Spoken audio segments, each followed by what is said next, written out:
Latest టెక్నాలజీతో చిన్న injection తో నన్ను పూర్తి ఆరోగ్యవంతురాలను చేశారు. Elite spine and pain management centre, Manikonda, Dilsukhnagar. Hello, welcome to RTV. Hello sir. Hello అండి. ఎలా ఉన్నారు? గుడ్ అండి, గుడ్. సార్, ఇప్పుడు మిడ్ క్యాప్ మ్యూచువల్ ఫండ్స్ చూసుకున్నట్లయితే top 5 mid cap mutual funds ఏంటి అసలు? అలానే ఎయిట్లో ఇన్వెస్ట్ చేస్తే మంచిది అంటారు? Yes. So mid cap mutual funds వచ్చేసి మ్యూచువల్ ఫండ్స్ ఏవైతే మిడ్ క్యాప్ స్టాక్స్ మీద ఫోకస్ చేసే ఫండ్స్ని మిడ్ క్యాప్ మ్యూచువల్ ఫండ్స్ అంటాము.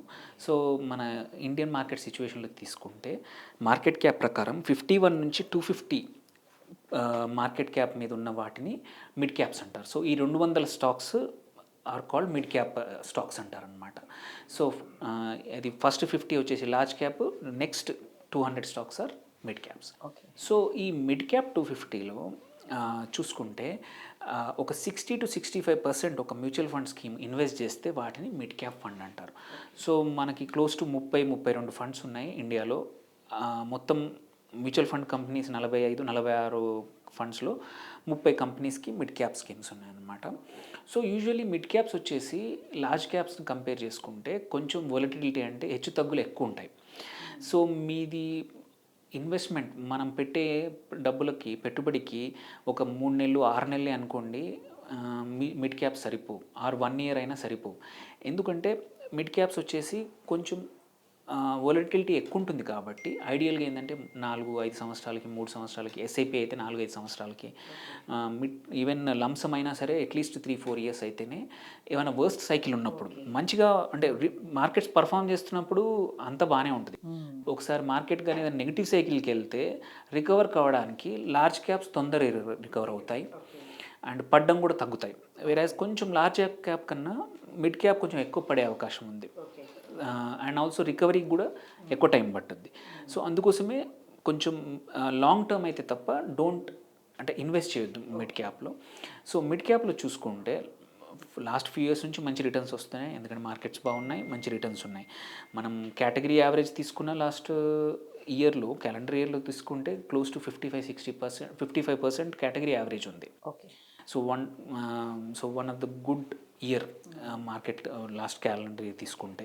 సో ఇందులో కూడా చూడాల్సింది ఏంటంటే consistency first important thing. Always ఒక ఫండ్ కన్సిస్టెంట్గా ఉంది జస్ట్ బికాస్ ఈ క్వార్టర్లో వాళ్ళు సెలెక్ట్ చేసిన స్టాక్స్ మంచిగా పర్ఫామ్ చేసినందువల్ల సడన్గా నెంబర్ 1 ఉందని చెప్పి అందరము అందులోనే ఇన్వెస్ట్ చేస్తామనే కామన్ సైకాలజీ అనమాట. ఇన్వెస్టర్స్ కానీ, పెట్టే వాళ్ళకి కానీ, అందరూ ఎవరైతే ఇప్పుడు కొత్తగా డైరెక్ట్ మ్యూచువల్ ఫండ్స్ పెట్టే వాళ్ళు ఉన్నారో ఏదైతే నెంబర్ 1 ఉందో అందులో పెట్టేస్తారు. బట్ ఆ నెంబర్ 1 ఏదైనా రీజన్ వల్ల వచ్చిందా ఆర్ కన్సిస్టెంట్గా ఉంటే ఇట్ డజంట్ మ్యాటర్, పెట్టేయండి. బట్ కన్సిస్టెన్సీ అనేది చాలా ఇంపార్టెంట్. సో కన్సిస్టెన్సీ చూడడానికి ఫ్యూ థింగ్స్ ఏంటంటే ఒక లాస్ట్ ఫ్యూ ఇయర్స్లో పర్ఫార్మెన్స్ ఎలా ఉంది, మార్కెట్ హై ఉన్నప్పుడు ఎలా ఉంది, మార్కెట్ లో ఉన్నప్పుడు ఎలా ఉంది. సపోజ్ మార్కెట్ బ్రాడ్ మార్కెట్ 10% పడింది అనుకోండి ఒక 1 monthలో, ఇది ఎంత పడింది, సేమ్ పడిందా, ఇంకెక్కువ పడిందా? ఎక్కువ పడితే అయినంత వరకు అంటే వొలటిలిటీ ఎక్కువ ఉన్నట్టు కొంచెం జాగ్రత్త ఎక్కువ పడాలి. సో అదొకటి. అండ్ ప్రతి క్వార్టర్ టు క్వార్టర్ డేటా కూడా దొరుకుతుంది. సో క్వార్టర్ టు క్వార్టర్ ఆ ఫండ్ ఎలా పర్ఫామ్ చేస్తుందో చూడండి. అండ్ ఆల్సో ప్రతి ఫండ్ ఎక్కడ ఇన్వెస్ట్ చేసిందో కూడా తెలుస్తుంది. సో ఇన్వెస్ట్ చేసిన కంపెనీస్ బాగున్నాయా అది ఒకటి చూడొచ్చు. అండ్ ఆబ్వియస్లీ ఇంకోటి మనకు తెలిస్తే ఫండ్ మేనేజర్. సో అందుకోసం అడ్వైజర్స్ మా వాళ్ళకి కొంచెం ఎక్కువ తెలియవచ్చు మా లాంటి అడ్వైజర్స్కి, but other data is open to everybody. So వీటిని బట్టి జనరల్ నేను అడ్వైజ్ చేసే నా ఇన్వెస్టర్స్కి నేను అడ్వైజ్ చేసే ఫండ్స్ ఏంటంటే టాప్ 5 అనుకోండి, బెస్ట్ 5 అనుకుందాం. బెస్ట్ 5లో చూసుకుంటే ఒకటి వన్ ఆఫ్ ద అంటే క్లాసిక్ అంటే oldest one of the old fund HDFC mid cap fund.